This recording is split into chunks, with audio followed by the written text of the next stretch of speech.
Good Wednesday evening, everybody, and welcome to RAMP, Real Access Motivates Progress, live Wednesday night podcast.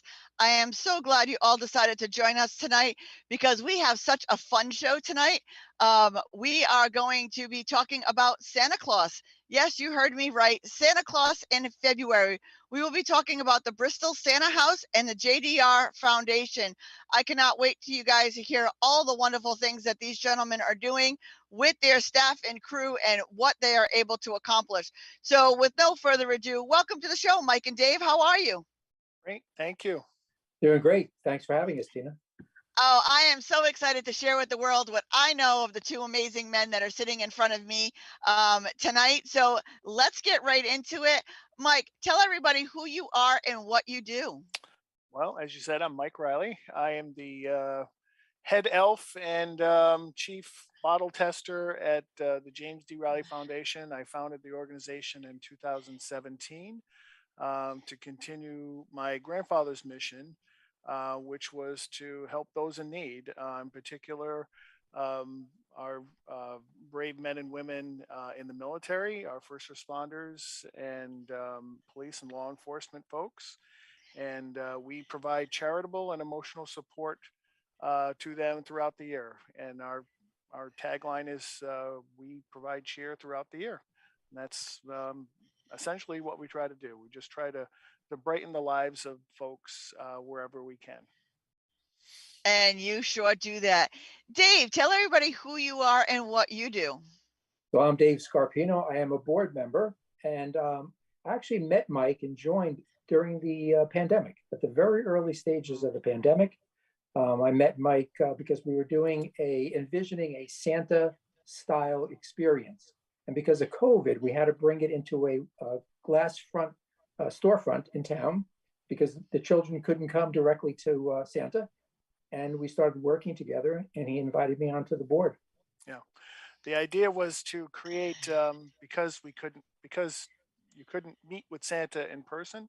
The idea was to create something similar to what they used to do in the 1940s and the 1950s, where they had these living displays in New York City and in Chicago, in the city, where you'd see these really beautiful Christmas living displays where you'd have either animated mechanisms behind the glass, or you would actually have live actors. And that's essentially what we're trying to do. And at that point, I did not know Dave, and there was this man that kept showing up and saying, "Hey, I want you to borrow my desk. I think it would look great in this set that you're building." And I don't know. He was very persistent, and eventually we got to know each other. And I wanted him to be part of this because he understood the vision. That first step we did, which was the living display, that is, as we described, that was kind of I don't know, maybe a beta test of what we did with the Santa house this past season. So Tina, just picture, I'm just meeting Mike, and we're doing this first event in 2020.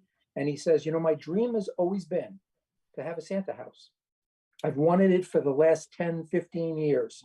And I kept saying to him, then why don't we do it? Yeah. Why don't we do it? I absolutely love that.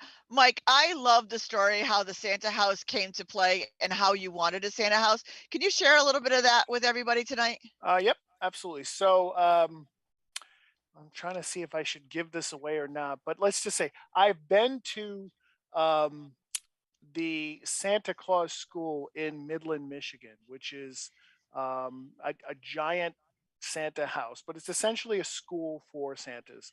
The Charles W. Howard Santa Claus School is the oldest running Santa Claus school in the world. It was founded by Charles W. Howard, who was the very first Santa for Macy's. And he had this idea of that every Santa performer should look similar and act in a similar way, so that children would never really know who was the real Santa, and just wanted to make it a wonderful experience for children. When I went to the school, I don't know, maybe I don't know how many years ago it was, maybe 20 years ago.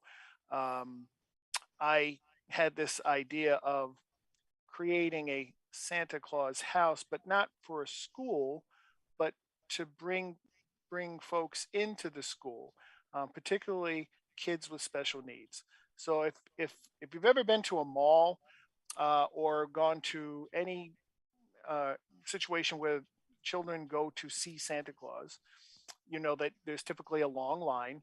And if it's a mall situation, you normally have like 30 seconds to meet with Santa. And really, it's all about taking the pictures. It's all about the money for the photography studio and and also the Santa. And I wanted to create something different. I wanted something so that children could come and spend as much time as they want with Santa, not charge them for the experience, and really kind of have an immersive type experience as if you were walking into Santa's workshop. And that's essentially what we created. When you go to the malls or you go to these places where you see Santa, there's typically a line, as I said. And in a lot of instances, kids with special needs, um, for whatever reason, they don't have the opportunity to meet with Santa, or usually they don't. And it's usually because the line's long, or the children just can't wait, or there's too much going on. And I wanted to create something where they could have their own time and their own space to meet with Santa, or not even meet with Santa, just go in and enjoy the environment. And that's essentially what we created this past season. And it's absolutely beautiful. Dave, what was your first thoughts when you saw this all done and created of what you guys created for everybody? I thought it was absolutely amazing. The moment when it opens the doors and you say, this is what we saw. This was Mike's vision. And in talking to me, I saw it immediately. But then when it actually happens, you can't believe that you actually did it. It's just amazing. And then to see those first people coming through the door and they're being, I think, just blown away by its beauty and by its welcomeness. It was fantastic. It was a great feeling. Yeah, it took. Absolutely, because when I found out about it, I messaged Mike and I was in that house in like 2 days. Yeah. And I could not wait. I was like a little kid in a candy store and I had my own private tour. It was during the day and Santa was not there, but I had my own private tour. And it's gorgeous and it's accessible. And I could roll right up in my wheelchair right through the doors, meet and greet every area of the house itself, take pictures. What an experience. Like, was I not like a little kid in a candy You store? Like, were. I was in complete awe. I just, hopped on board. I got to meet you and Dave, and it was magical. And I'm a 50-year-old woman, and it was just magical to me that I can't even imagine what the faces of the children were like when they got Yeah. to come through and spend a personal 10 to 15 minutes alone with their families with Santa Claus, what that meant to you when you got to open the doors. Well, and you say I'm a 50-year-old woman, and I have that childlike experience. That's really was a big part of what we were trying to do. It's not just making the child happy. It's about creating memories for not only the child but also for the parents and the grandparents and their family. And that's what we were trying to do. I have a unique position where I'm watching the child and the family interact with Santa, and I can see the faces of parents, and I'm not exaggerating when I tell you that there were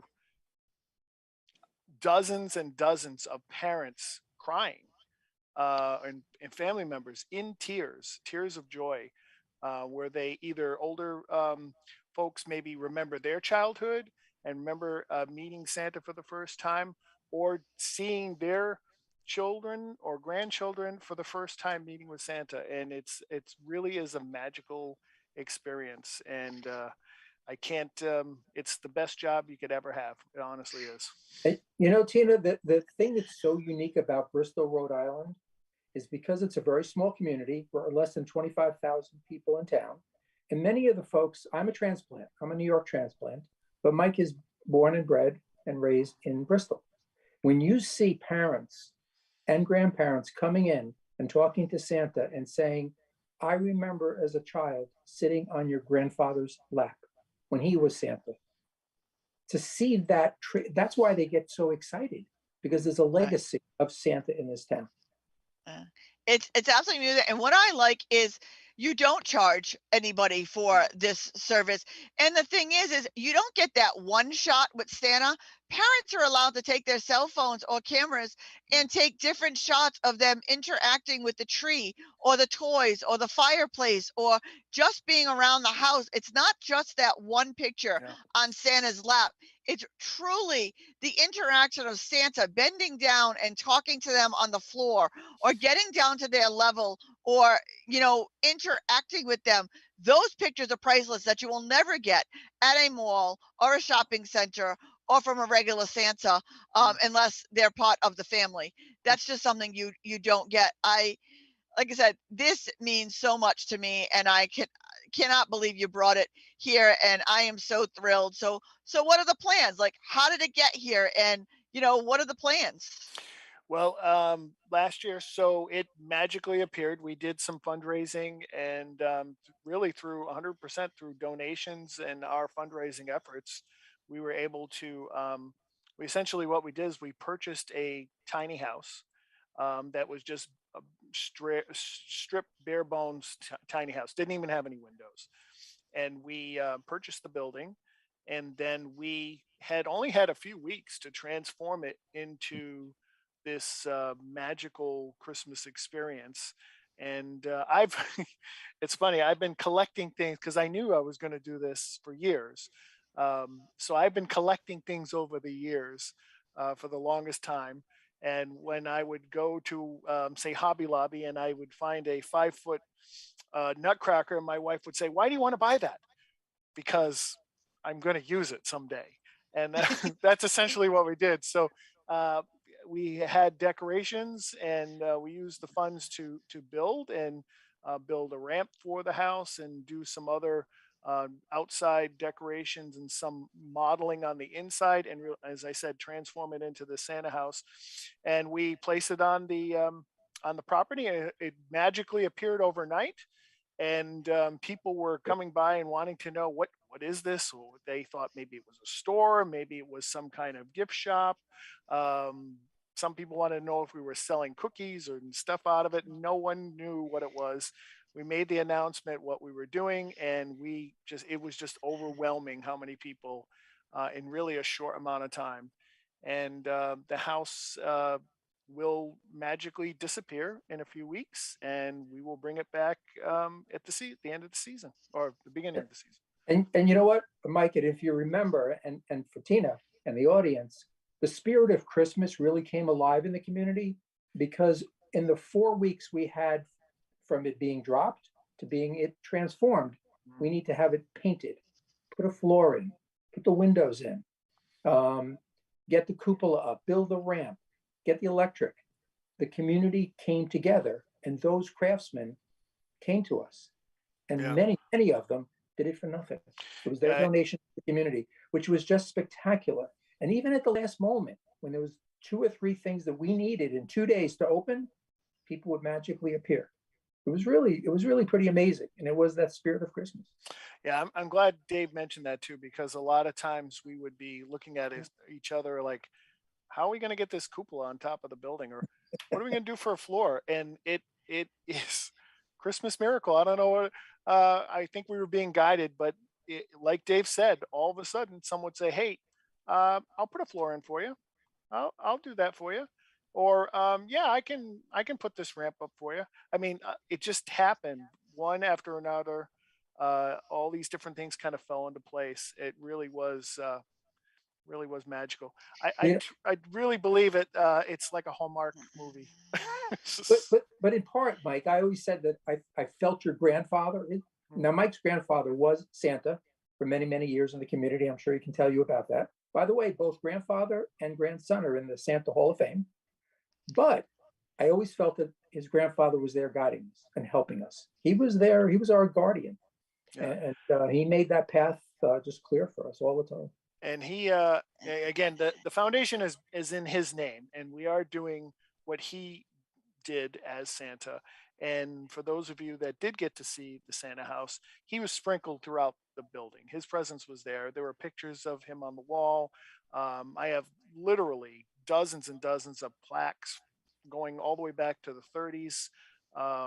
In recognition of the work that he's done from all kinds of organizations, from the U.S. military to the Elks to the Knights of Columbus, the Boys Club, just all these different organizations. And throughout the building, we sprinkled some of those plaques. We had some of his personal items in there, and it just all fit. It was just he was definitely there. It's absolutely a 100% magical place. And when you do so much good in the communities, and when people know that you're one, taking care of the most vulnerable and making an experience for them and doing something so good, it's true. The Hallmark movie comes out, the town pulls together, and it just happens. And you guys do amazing things, and you made it happen. And like I said, I was like a little kid in a candy store, and it was amazing. And I wanted to volunteer all year, but with my van crapping the bed on us, it didn't happen. But I will be back next year and bugging you because I am so excited for all of this to happen. So, what are the plans for next year? The plans are to bring it back. We did meet with the town, and the town gave us permission to bring it back. I was going to say next year, but it's really this year now. We're in 2023. The plan is to bring it back. We will. We want to make some changes to it for the audience, for just so the audience knows.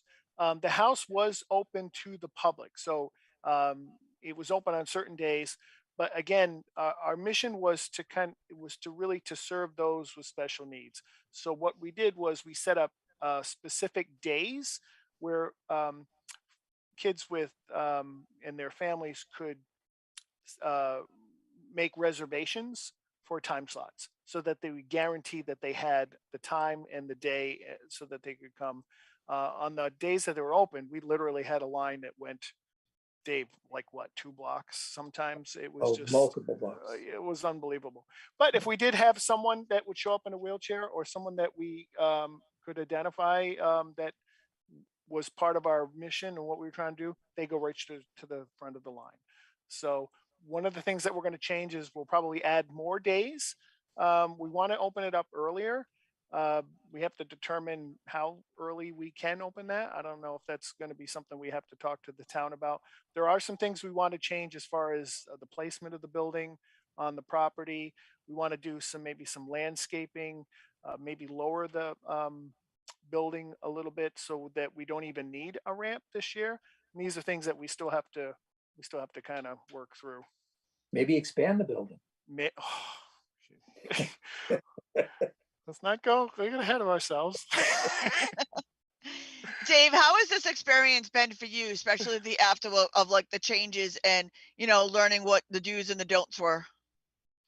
I think it was a huge, it was a very, it was like drinking out of a fire hose. We had so much to do in so little time. And the piece we knew the least about was really how to deal with accessibility issues. Mhm. And so, number one, we had that challenge. Number two, we were dealing with and inviting children on the spectrum.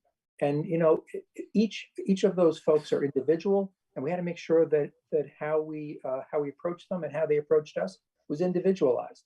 So the first thing, obviously, you came down and you were very gracious to give us advice of how to do the ramp, how to make sure that there was ability to turn. There was a radius there. We made sure that the ramp had no one on it while someone was in the house, and it was seamless. So, but I think the thing we learned is that as much as you think every person is individual. They have their own needs, and you have to continue to adjust and adapt to their needs. And I think we did a great job doing that. So I thank you for your help and your advice. Oh, anytime. Mike, what are your biggest takeaways? Well, one, the fact that you showed up at a certain time when we needed you, just like when the person showed up for the ramp or the person showed up to paint. It just, I guess I kind of already knew this, is that when there's a need, it will appear, it'll make itself um, visible to you. I think what I learned the most about the house, I mean, I always had this vision, so I knew um, what it looked like in my mind. Um, I sometimes don't have a good way of getting it out of my brain. And that's one of the things I have to probably work on better, is describing it better. I knew what this looked like in my head, and I knew what it was about. So many people just thought it was just pictures of Santa. It was just an opportunity to go get a picture. Just it's another thing like going to the mall or something like that. And so for me to maybe be a better communicator and get the vision out there. I think now that everybody knows what it is, maybe we won't have that much of a issues trying to launch it and get it done again. They welcomed it coming back this year, so that's good. Yeah. Yeah. We will not have any problems because you have the mouth of the South that is going to make sure that it is seamless, and nothing is going to prevent this from opening. Whatever we need to do, we'll make sure it gets done, because what you're doing is amazing, and you need to know that you brought joy to so many that don't get to have this. And we thank you. I'm just here to guide and make sure it's done right, and that everybody stays off your back, because what you do and what you bring is so much to the community. Dave, you were going to say something? No, I was going to say, to put in reality of what Mike's trying to say about his ability to articulate, he would say, I need a Santa chair. And you'd send him a picture. How about this one? He'd go, nope, that's not it. What does it look like? I'll know it when I see it. You'd have to go through 10 chairs before I'd say, yeah, that's the one. So it was kind of a fun time to go hunting and going, okay, what do you think he wants? I don't know. He doesn't know, but he'll know it. The windows are a perfect example. We didn't have any windows, but I had a picture in my head what the windows were going to look like. Dave is in New York. I don't know where he was. Oh, he's in Kennebunkport, Maine. Oh, he's in Maine. And I get a text with a picture. How's this? Perfect. Where are you? I thought he was in his backyard. I'm in Maine. I love it. I love it. So what are the plans to make sure that we have enough funding and volunteers for next year? What do you have planned to raise some funds, and how can people get involved? Mike? Well, a couple things. One, starting earlier would be good. We honestly, we won't need to raise as much funds as we did last year. And the obvious reason was that we had to purchase the building. We have the building now, and we have the decorations. We'll change some things. We'll add some things. I have some ideas for some visual props and those kinds of things to make it a little nicer. And as I mentioned, we'll probably do some landscaping. So there'll be some expenses there for that. In regards to volunteers, we had an overwhelming number of people say, oh, I want to volunteer. I want to be part of that. And either they don't show up or something happens, they get sick. I want to do a better job at organizing and managing volunteers, so that might require some software. And the other thing I want to do a little bit better is reaching out to organizations. It's part of our core mission that we want to try to help and bring into the Santa House, but also managing those reservations. So a lot of that we were trying to do manually. We had some ad hoc software we're trying to use. Maybe we'll get some real reservation software. So a lot of it is just administrative, I think, and just being a little better organized. I'm sure Dave's got a million ideas of how we can spend more money, but we won't need as much funding as we did last year. Dave's probably saying, "Don't say that." But no, that's exactly what I was going to say. Don't say that. I'm not very good at that. But Mike, the one thing that, and to Tina's question, the one thing I would change or look into, we didn't have enough time to partner with organizations who share our values and also represent the community that we're targeting. Yeah. So they're reaching out. Yeah. That's a huge task. Needs a lot of lead time. So I think that's something we would do earlier and probably a little bit deeper. Yeah. So the reaching out we were trying to do, like Dave just said, I was trying to reach out a little bit more to organizations. Well, here's the good thing that you have is you now have a team member who knows these organizations very well, especially mine. So we can help you with that. So that is a non-problem because you now have a team member that can guide you right through that. So there's no worries. But tell us a little bit about this car show you guys have planned. So one of our fundraisers is a car show. This year will be our 6th annual car show and toy drive. So one of the things that we do is each year we hold a classic car show at Mount Hope Farm. It's in August, and that's a big part of our fundraising. And we ask folks that are attending, showing their cars, they can pay $20 to show their car, or they can pay $10 and bring a new and unwrapped toy. Part of our mission is to give away toys to kids in need. We didn't really talk about some of the other things we do with the foundation, but one of the things that we do is we will bring Christmas to a family in need, and those toys come in handy when Santa's trying to put toys under their tree when a family may not have toys that year. Well, one thing you need to add to that is show up with your custom wheelchair. Because we all have seen my wheelchair, so I could be any custom car and my custom wheels. So you need to add a division of custom wheelchairs, because I'll tell you, we got some fine digs going on out here in our little wheelchairs. All cars are welcome. You know what? And Tina, if anybody in your audience has ideas of how they can help us promote and promote themselves during this car show, they can pass those ideas on to us, and maybe we can incorporate them. Obviously, we're looking for things that will draw people to us during the car show.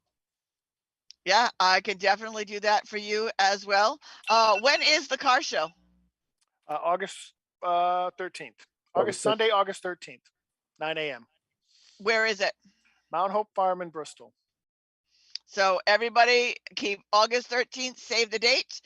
You will see all of us there and pitch in and help out to make sure that the Santa house comes back bigger and better than ever, because again, this is an experience for those who don't get to have one, and everybody is welcome at the Santa house. And Mike knows Santa very closely.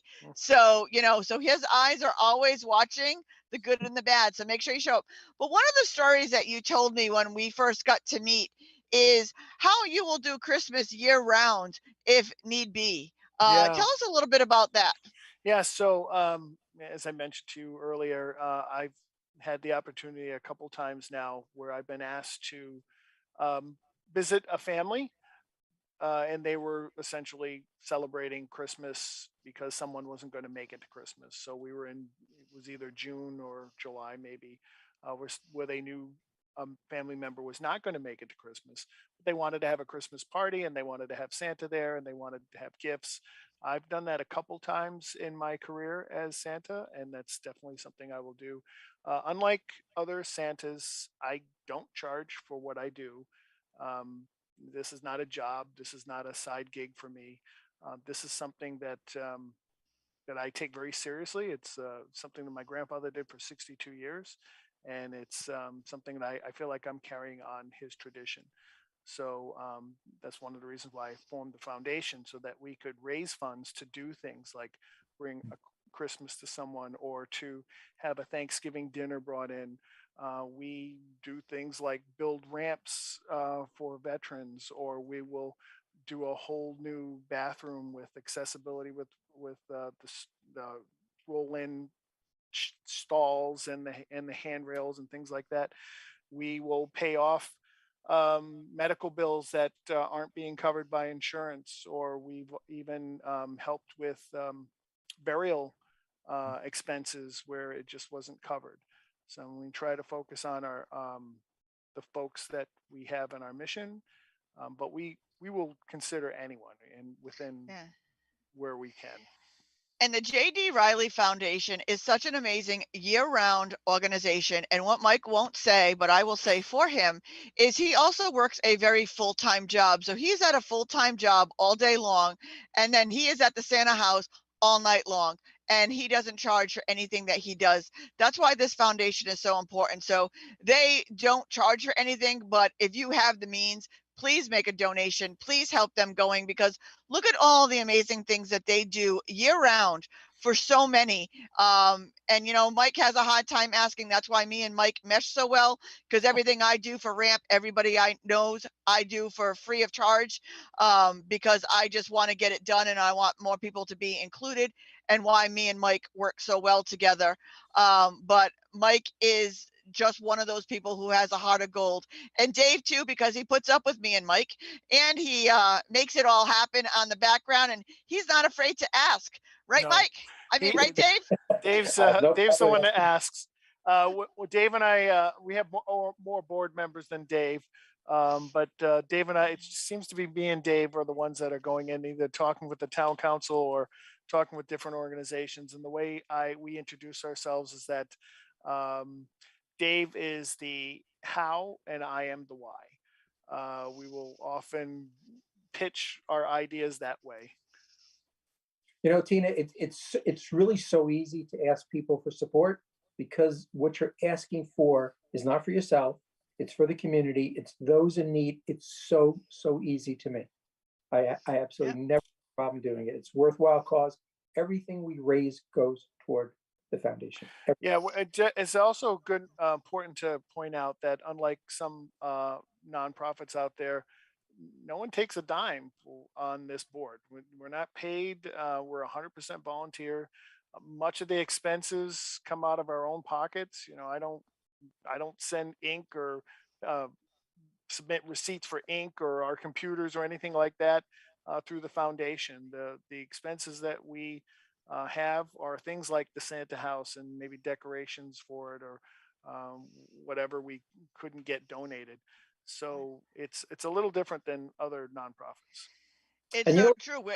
We are 100% volunteer as well. We don't take a dime for anything that we do, but you always, like you said, have those few board members that go above and beyond. But it's easy to ask for something that's so important. It's Mm, easy to fundraise for others that so need the accommodations or so need these experiences. So I get exactly where you're coming from because this community needs to be seen, heard, and loved just like everybody else. And what you do is amazing. Go ahead, Dave. no, I was going to say for me it's special too because not only do I work with Mike and his lovely wife and the whole group, the whole board is special, but my daughter does it. So my daughter is on the board also, and it's nice for me to see her sense of giving and her sense of community. And at her age, she's in her early 30s, but at her age to be able to see that and see that legacy passed on, similar to Mike and his grandfather, mm, is really very heartwarming to me. mm. So. Yeah, I mean, it's amazing what you guys do. So tell us a little more of what the JDR Foundation has going on this year, other than the car. Other than the car show, well, as Dave said, I have a full time job, so there's not a lot of time to do other fundraising other than the few things that we do. We do work with other organizations, nonprofit organizations. There's a couple in town that we will support through either donations ourselves or we will volunteer for their organizations. So we do help out with other community organizations as well. Mike is, he didn't mention it, but he's also the town crier. And he Yes. leads the 4th of July parade.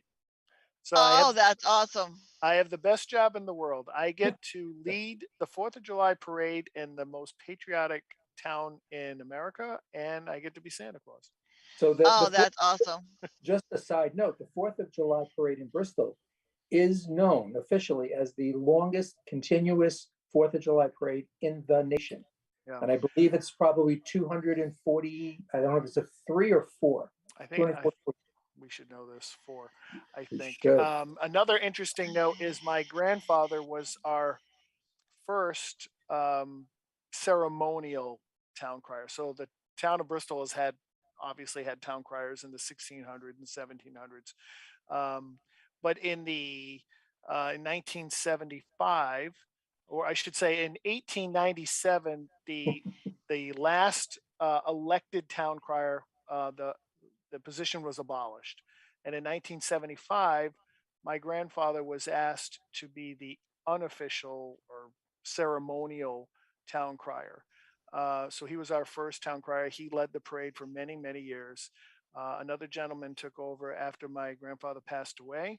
And then when that gentleman, Jerry McNeil, when he retired in 2015, they asked me if I would take up the role as town crier. And I figured I would have to at this point. So Well, well, it was just like, well, maybe then, yeah, well, maybe then I have a good in to actually get into the parade, knowing the town crier. So I'm hoping, I have no pull. the I'm town. just ceremonial.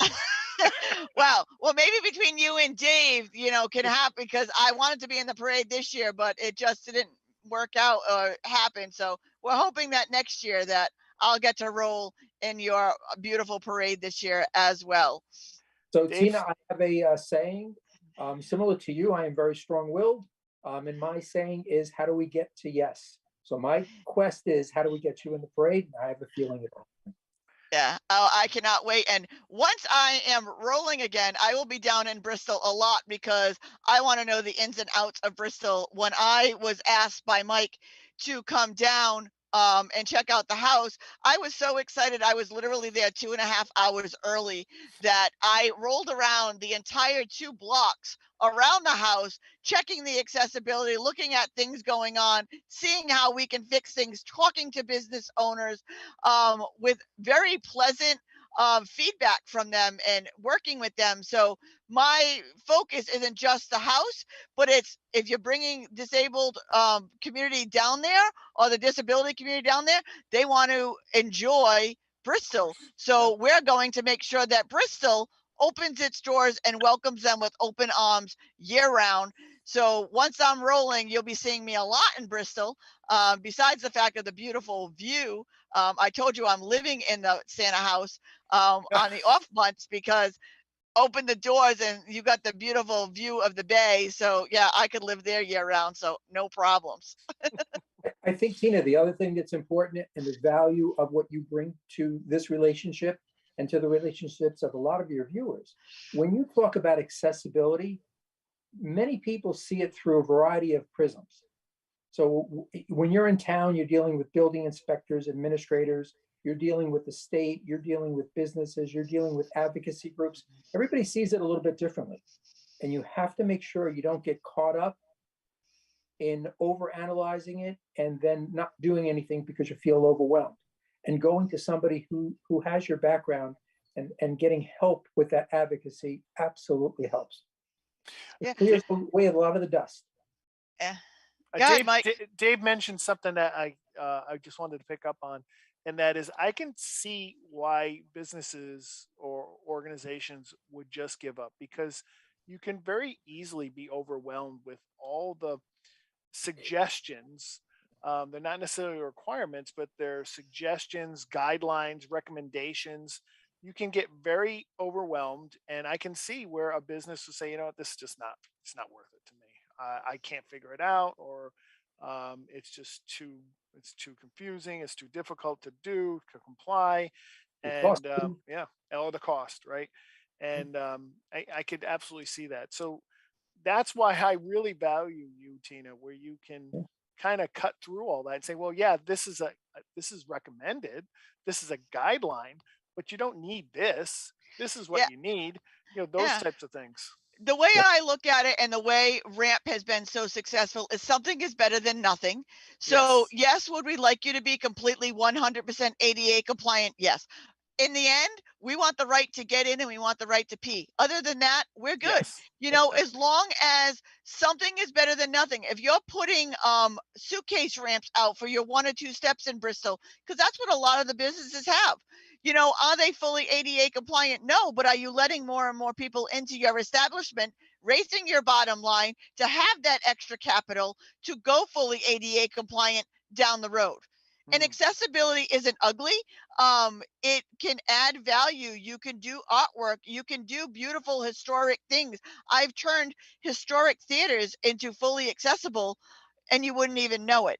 So accessibility, the important part of it is something is better than nothing. Bring us down. It's free of charge. We will hold your hand. We will guide you. We will show you the tax breaks. We will show you the grants that are out there. We will tell people nicely with a smile, with a virtual slap to the back of the head, like, you don't really need to do that. We just want to get in. That's it. And you can do it in such a nice way where people will welcome you back and welcome to talk to you. And it's not a huge expense or cost all at once. And regulators can be intimidating sometimes. So anybody out there who's thinking of doing it, don't give up because it seems daunting. Don't let perfect be the enemy of good. Reach out, get help, and it'll make it a hell of a lot easier for you. So we learned that lesson. Thank you. Yeah, I am so excited that I can help out with that. And I work all over the state of Rhode Island, so anybody can call me up and I will come down. Well, when I'm rolling again, I will be able to come down and help you out. But you know what? I have done a lot of places virtually in the last couple of months where I said, you know what? Go get your camera, go put it on FaceTime, and let's walk through the problem. Let's see where we can figure out the problem. A lot of the times I can do that. It's not as good as being there, but it's something. Again, something is better than nothing. So try, do something, and you will be letting in the most amazing, funny, hardworking, dedicated community ever out there, because we always have something to prove. And when you get to meet amazing men like the two men that are in front of me, it makes it all worth it.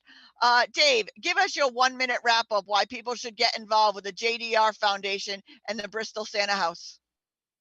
I think it's pretty easy. Giving to others, whether it's your talents, your time, your money, makes you feel so good. It really is. It's a heartwarming feeling, and it's so rewarding. I get back 10 times what I give. So give generously. Mike, same question. My grandfather had a saying that he used to say, and that was that anyone can be Santa if they have the right stuff inside. And I really think it comes from the heart. People think that Santa comes down the chimney. He doesn't come down the chimney. He comes through the heart. And that's really what we're about. That's really what we're trying to do. We're not trying to change the world. We're just trying to brighten lives. We're just trying to make people smile and make people feel better. As I said, we're not this huge nonprofit that has millions and millions of dollars and we're building homes for people. We're just trying to help people where we can, and just brighten their lives. And you are changing the world, because you're changing the world for those people that you touch every single day. And again, we can't thank you enough for what you do, because you both have a heart of gold. And I completely felt like I meshed. We talked for hours the night that I showed up. We started in the daylight, we ended up in the dark, but we had a lot of fun and a lot of laughs going through it. And now you guys are stuck with me. So we can't thank you enough for what you do and for everything that you say. You're not a large nonprofit, but you're doing the best thing. How many places can you go to in 2023 that doesn't charge to make these amazing experiences that people will remember for a lifetime? Nobody. Everybody feels that you have to charge for everything that you do to have value. You have all of the value in the world and you charge nothing. So that is a myth to people. It's all in what you put out there. You get 3 times as much back. Dave, you couldn't have said it any better yourself. Yeah, and if you met the rest of our board members, we're a very small board, but everybody has the same focus. They have the same passion. They have the same heart of giving. So it's amazing when we get together. It's easy. They're the easiest meetings I've ever been to in my life, because everybody sees the same vision. And it's really it's an absolute pleasure to serve. Well, I can't wait to get your board and my board together to make really bigger and better miracles happen, because I am so looking forward to this. I cannot thank you guys both enough to taking the time out and telling everybody about your dream and your vision that you brought to life and the experiences that you brought to so many. So everybody, Michael, give us the contact information, the websites, and everything people need to know. So you can learn more about our organization and who we help and what we're all about. You can go to our website at www.jdrfoundation.org. From there, you can get to our Facebook page and our Instagram and all that. But really just go to our website, jdrfoundation.org. And if you don't think you can find it, guess what? You can contact me and message me, because everybody knows where to find me. And I can put you in touch with these amazing men and get you to everything that you need to get to. So go to their foundation, donate, help out, volunteer, show up, see it, give something back, you will not be disappointed. Thank you, gentlemen, so much for taking the time tonight, sharing so much with us. I truly appreciate both of you. Thank you. Oh, we Thank you, love Tina. you. Thank you, Tina. And we can't wait to have everybody back here next Wednesday night, same time, same channel. We will be talking to Molina Healthcare next week. So get all of your healthcare information right here on RAMP. Real Access Motivates Progress. And like I always say, don't just sit there, make a difference. Have a great night, everybody.